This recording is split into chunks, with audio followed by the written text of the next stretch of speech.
Olá pessoal, aqui é a professora Raquel do canal Ensinando Ciências. Lembre-se de se inscrever no canal, de curtir os vídeos, de comentar o que vocês estão gostando ou não. Bom, hoje nós vamos conversar um pouquinho sobre a obtenção de energia dos seres vivos. Nós estamos há alguns dias já conversando sobre seres vivos, células, biodiversidade, então vamos continuar com esse tema. Seres vivos, então, são considerados nesse conceito quando apresentam na sua constituição célula. Essa célula pode ser procarionte e eucarionte. Nunca me canso de falar sobre isso. Se eu tiver que repetir isso 1000 vezes, eu repito, porque eu acho que isso é necessário, extremamente importante, essa informação. Quando a gente tem seres vivos na sua composição, que apresentam na sua composição célula procarionte, basicamente nós vamos ter o reino dos moneras, tá? Que na sua composição então estão as bactérias. São seres mais simples, né? Basicamente, mas também apresentam o grau de complexidade dentro da sua simplicidade. Já células eucariontes ou célula eucarionte, quando a gente estiver falando de um organismo unicelular, vai estar presente, então, no reino das plantas, dos animais, dos fungos e dos protistas. Nós já havíamos comentado sobre isso, mas eu gosto sempre de retomar. Então, voltando à questão da célula, né? Na célula procarionte, no reino representado também pelo reino dos moneras, nós vamos ter seres vivos que vão apresentar, então, a obtenção de energia na forma autotrófica, ou que vão ser autotróficos. Aqui tem um erro, tem um R a mais, tá? Na escrita, considerem. Ou heterotróficos. Autotróficos, então, eu gosto sempre de pesquisar a etimologia das palavras. Então, auto se refere em si mesmo, e é um radical grego. Tróficos se refere a trófos, né? E é um radical latim e se refere a alimento. Então, eles conseguem produzir seu próprio alimento e a partir disso, então, produzir energia ou todas as reações necessárias para que seu organismo se mantenha funcionando, em desenvolvimento, crescendo quando for o caso. Todas as reações metabólicas necessárias. Heterotróficos, então, vão ser aqueles seres vivos que vão necessitar retirar o alimento do meio onde eles estão inseridos, e normalmente eles retiram esse alimento de outros seres vivos, né?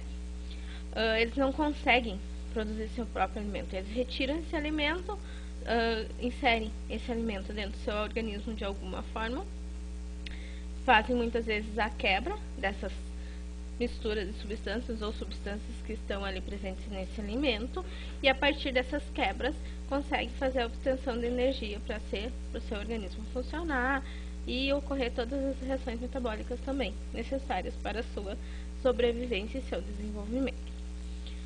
Então, com relação à célula eucarionte, nós vamos ter célula eucarionte no reino das plantas, né? E os organismos, os seres vivos que estão no reino das plantas vão apresentar célula eucarionte vegetal na sua estrutura. Esses seres vivos são autotróficos. São plantas, vegetais, são considerados autotróficos. Conseguem produzir seu próprio alimento. Como? Principalmente através da fotossíntese, né? A partir do uso da água, do gás carbônico presente na atmosfera terrestre e da luz solar, conseguem fazer então uma reação com obtenção de energia, o que faz com que seu organismo funcione. O outro reino, então, o reino dos animais, vai apresentar, esses seres na sua composição vão apresentar célula eucarionte animal, e esses seres vivos são heterotróficos, então vão se alimentar de outros seres vivos, tá? Então, nós somos um exemplo disso, nós seres humanos, Homo sapiens, somos um exemplo disso. Estamos aqui no reino animal, apresentamos célula eucarionte animal na nossa estrutura, várias, né? Muitas células animais, muita célula eucarionte animal, e somos heterotróficos. Necessitamos retirar, então, a energia a partir do alimento disponível no meio em que nós nos encontramos, basicamente nos alimentando de outros seres vivos. Outro reino é o reino dos fungos, tá? Onde estão, então, mofos, bolores e cogumelos. E esses seres vivos vão apresentar, então, vão obter energia na forma heterotrófica, tá? Aqui estão os seres decompositores. Eles são seres que têm sua função baseada na decomposição de nutriente e reciclagem de nutrientes. Então, disponibilizam nutrientes novamente ao meio, principalmente ao meio ambiente. Utilizam-se de moléculas orgânicas grandes, né, em tamanho, em estrutura, em densidade, fazem quebra dessas moléculas e uma parte, às vezes, utilizam na sua alimentação e na produção, então, daquilo que é necessário para o seu funcionamento, e outra parte é disponibilizada ao meio em que eles estão. Depois nós vamos ter o reino dos protistas. Esse reino aqui é um reino que tem uns quantos pontos de interrogação, porque ele tem um grau de complexidade com relação à compreensão desse reino, né? E no reino protistas nós vamos ter algas e protozoários. Então, por exemplo, para algas, as algas vão obter energia através por exemplo, da reação de fotossíntese.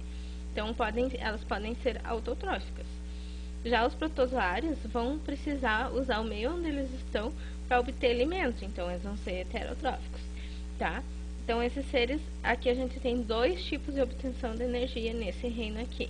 Eles são um pouquinho diferentes dos outros reinos, tá? Não tem uma singularidade, né? Eles têm, dependendo do ser que você está falando, você vai considerar ele autotrófico ou heterotrófico.